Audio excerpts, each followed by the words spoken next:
Զրուցում ենք քաղաքական վերլուծաբան Հակոբ Բադալյանի հետ։ Օրեր առաջ Արարատ Միրզոյանը թուրքական լրատվամիջոցներին տված հարցազրույցում ասել էր, որ շատ դժվար է մոռանալ նախնիներին, մոռանալ պատմությունը, բայց պետք չէ ապրել անցյալով եւ մենք նախընտրում ենք ապագան։ Կխնդրեմ մեկնաբանեք, թե մեր պատմության եւ զուգահեռաբար մեր քաղաքական պատմության համար նմանատիպ հայտարարությունները ինչ են նշանակում եւ ընթացքը ինչպիսին է լինելու, երբ որ մենք ցեղասպանության մասին խոսելուց խոսում ենք ապագայի մասին, նաև հետևաբար փորձելով մոռացության տալ այդ թեման։ Դե գոնե առաջնահերթությունների շարքում չդասել։ Սրանք տարբեր հարցեր են իհարկե, այսինքն հարցը արդյոք Հայաստանը ցեղասպանության ճանաչման թեման դիտարկում է արտաքին քաղաքական օրակարգի առաջնահերթություն, թե ոչ, եւ մեկ այլ հարց է, թե արդյոք Հայաստանը ընդհանրապես այդ թեման ճանաչում է, այդ թեման ընդունում է իր պատասխանատվությունը նաև այդ թեմայի համար, թե ուրանում կամ մոռանում է կամ մոռացության մատնում։ Սրանք տարբեր հարցեր են, որովհետև մենք կարող ենք իրավիճակի բերումով հասկանալ, որ այսօր առաջ մղել այդ հարցը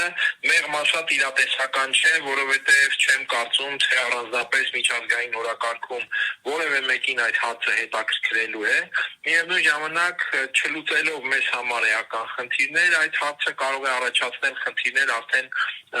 մեր անվտանգության միջավայրի տեսանկյունից։ Բայց բնականաբար անթույլատրելի է ոչ միայն մոռանալ եւ ուրանալ, այսինքն ես չեմ էլ պատկերացնում, թե Հայաստանը ընդհանրապես, Հայաստանի որևէ իշխանություն ընդհանրապես ինչպես կարող է մոռանալ կամ ուրանալ, այսինքն սա նույնիսկ որևէ իշխանության դաշտում էլ չէ, այսինքն ամենամեծ ցանկության դեպքում անգամ ոչ մի իշխանություն չի կարող հայերի ցեղասպանության փաստը ուրանալ կամ մոռանալ։ Բայց այն հարցը, երբ Հայաստանից կարող են հնչել քաղաքական հայտարարություններ եւ ցավոք սրտի այդպիսի հայտարարություններ հնչել են, որոնք կարող են ցեղասպանության հարցում փաստարկներ տալ Թուրքիային։ Սա է խնդրահարույցը եւ սա անթույլատրելի է իհարկե, որովհետեւ այս կերպ մենք ոչ թե կարող ենք լուծել Հայաստանի համար անվտանգության խնդիրներ, այլ հակառակը ստեղծել այդ անվտանգության խնդիրները կարևորագույն այս հարցում եւ թե բարոյական, թե իրավաքաղաքական չափազանց կարևոր այս հարցում փաստարկներ տալ Թուրքիային։ Փաստարկներ տալով Թուրքիային։ Պարոն Բադալյան, ինչու են արվում այս հայտարարությունները, սրանք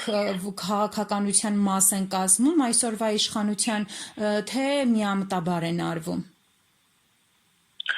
Ես իհարկե չեմ կարծում, թե այս հարցերի վերաբերյալ հնարավոր է միամիտ հայտարարություններ անել, որովհետև սրանք այնքան զգայուն եւ այնքան ակնառու հարցեր են, որ այստեղ չգիտեմ ինչ աստիճանի անգետ պետք է լինել միամտաբար այսպիսի հայտարարություններ անելու համար։ Ես կարծեմ սա քաղաքական վարքագիծ է, քաղաքական դիրքորոշում, որի հիմքում թերևս մի կողմից վախն է Թուրքիայից եւ Ադրբեջանից, մյուս կողմից այն մտայնությունը գուցե, որ եթե մենք զբաղվենք թուրքական դիրքորոշումների հանդեպ լոյալ դիրքորոշում արտահայտելով, դա կնվազեցնի Թուրքիայից բխող վտանգները, դա կնվազեցնի մեր հանդեպ Թուրքիայի հավակնությունները, ագրեսիվությունը, ռիսկերը անվտանգության եւ այլն։ Այս տեսանկյունից ընդհանուր տրամաբանությունը այն, որ Թուրքիայի հետ պետք է կարողանանք շփումներ ունենալ, Թուրքիայի հետ պետք է կարողանանք անմիջական խոսակցության հարթակներ ունենալ եւ ըստ անհրաժեշտության խոսակցություն ունենալ։ Սա անկասկած է, հաշվի առնելով արկա իրողությունները դուր գան մեզ դրանք թե ոչ։ Բայց խնդիրը հետեւյալն է, արդյոք այդ խոսակցության մեջ այսպիսի հայտարարությունները օգտակար են։ Իհարկե ոչ, եւ ավելին, ինչպես նշեցի, այս կարգի շեշտադրումները դրանք բացարձակապես նաեւ ռիսկեր պարունակող հանգամանքներ են, որովհետեւ այսօր թվացial առումով մեղմելով Թուրքիայի բայրացկամություն առաջացնելով, դրանք խորքային առումով Թուրքիային տալիս են հետագայում իր հավակնությունները ավելի խորացնելու եւ ավելի ծանրակշիռ դարձնելու հնարավորություն։ Դա հա է, որ ես նշում եմ, ոչ միայն բարոյական տեսանկյունից անթույլատրելի է այրի ցեղասպանության հարցում այդպիսի դիրքորոշումները, որոնք կասկածի տակ կդնեն կամ հարաբերական ինչ-որ ֆոնկ ստեղծեն եւ այլն, այլ նաեւ իրավաքաղաքական եւ անվտանգային տեսանկյունից անթույլատրելի եւ վտանգավոր է այդ շեշտադրումներով խաղաքարտեր տալ Թուրքիային։